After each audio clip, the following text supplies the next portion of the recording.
Today's reading comes from Luke's Gospel, and it's Luke chapter 12 and verses 13 to 28. A man in the crowd said to Jesus, "Teacher, tell my brother to divide with me the property that our father has left us." Jesus answered him, "My friend, who gave me the right to judge or to divide the property between you two?" And he went on to say to them all, "Watch out and guard yourself from every kind of greed, because a person's true life is not made up of the things he owns, no matter how rich he may be." Then Jesus told them this parable. There was once a rich man who had land that bore good crops. He began to think to himself, "I haven't anywhere to keep all my crops. What can I do? This is what I will do," he told himself. "I will tear down my barns and build bigger ones, where I will store my corn and all my other goods. Then I will say to myself, 'Lucky man, you have all the good things you need for many years. Take life easy, eat, drink, and enjoy yourself.' But God said to him, 'You fool, this very night you will have to give up your life. Then who will get all these things that you have kept for yourself?'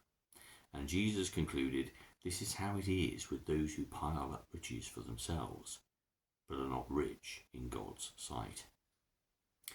Then Jesus said to the disciples, "And so I tell you not to worry about the food that you need to stay alive, or about the clothes that you need for your body. Life is much more important than food, and the body is much more important than clothes. Look at the crows. They don't sow seeds or gather a harvest. They don't have storerooms or barns. God feeds them. You are worth much more than birds. Can any of you live a bit longer by worrying about it? If you can't manage even such a small thing, why worry about the other things? Look how the wildflowers grow. They don't work or make clothes for themselves. But I tell you that not even King Solomon, with all his wealth, had clothes as beautiful as one of these flowers. It is God who clothes the wild grass that is here today and gone tomorrow, burnt up in the oven. Won't he be all the more sure to clothe you? How little faith you have." The person comes to Jesus like some kind of ordinary religious leader to judge on civil matters as well as ethics and religion.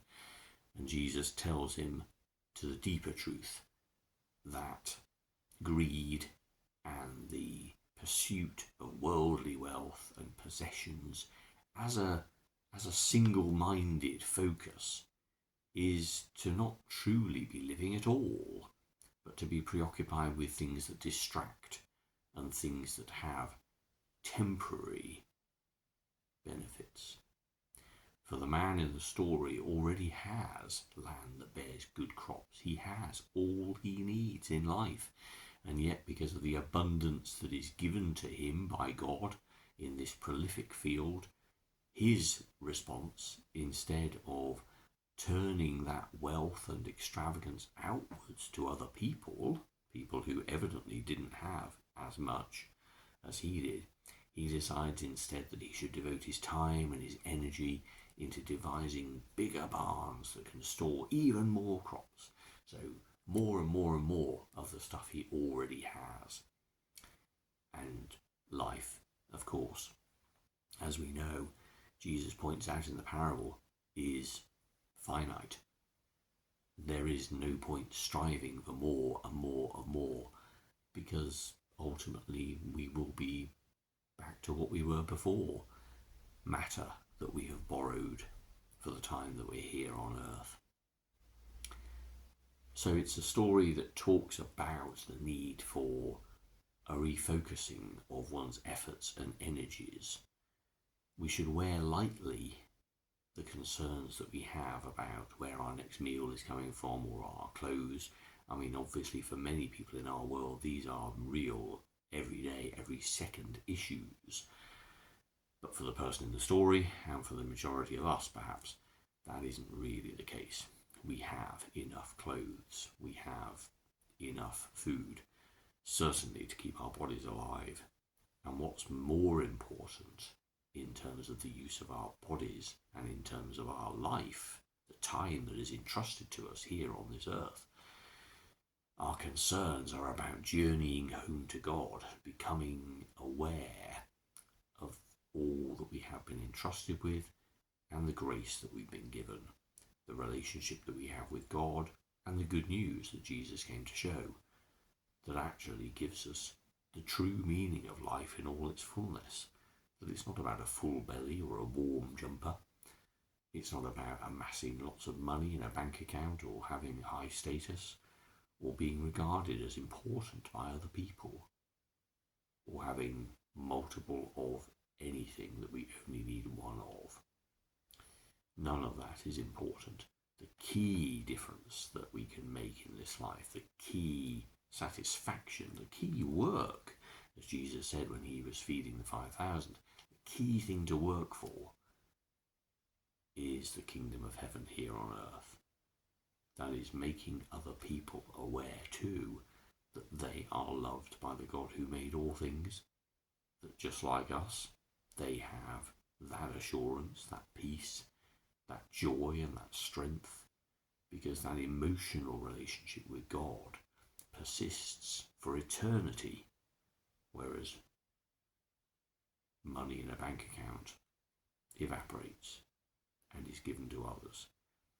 And the amassing of that kind of wealth, when we've already got what we need, is a diversion from the true work of being alive in this world, aware of other people, celebrating their greatness and their goodness, enjoying all their successes and celebrating with them the joys of being alive, reaching out to others in need and helping them in practical ways, because we know that they matter as much as we know we matter to God.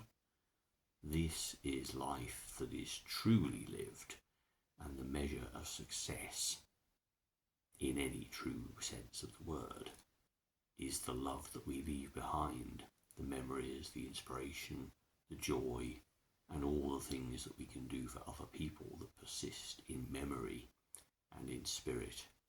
But more important than trying to leave any kind of legacy, either of wealth that will just vanish, or indeed even memories fondly held by those who knew us and heard about us, more than that is to simply live in the moment, to be aware of all that we have been given and the potential that we have in this life to use our bodies and our minds and souls and spirits, our hands and our ears and our eyes, to see where there is need and to respond with the same kind of extravagant love that God has shown to us.